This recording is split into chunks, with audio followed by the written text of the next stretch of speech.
রাজনৈতিক নেতাদের তোষণ না করে পুলিশকে জনগণের জন্য কাজ করার পরামর্শ দিয়েছেন স্বরাষ্ট্র উপদেষ্টা জাহাঙ্গীর আলম চৌধুরী। সকালে রাজধানীর রাজারবাগে নির্বাচনী দায়িত্ব পালনে দক্ষতা ও সক্ষমতা বৃদ্ধি সংক্রান্ত প্রশিক্ষণের কর্মসূচি উদ্বোধন অনুষ্ঠানে এই পরামর্শ দেন তিনি। পরে স্বরাষ্ট্র উপদেষ্টা 14, 18, 24-এর নির্বাচন মাথা থেকে ঝেড়ে ফেলে একটি সুন্দর, সুষ্ঠু ও নিরপেক্ষ নির্বাচন জাতিকে উপহার দিতে পুলিশ সদস্যদেরকে নির্দেশ দেন।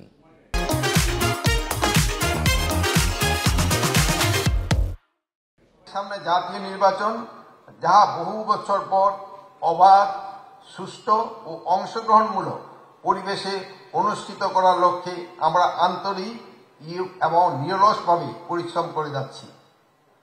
এই নির্বাচনকে ঘিরে এদেশের আপাময় জনগণের প্রত্যাশা আকাশ ছোঁয়া। সেই প্রত্যাশা পূরণের সবচেয়ে গুরুত্বপূর্ণ দায়িত্ব পুলিশের কাঁধে।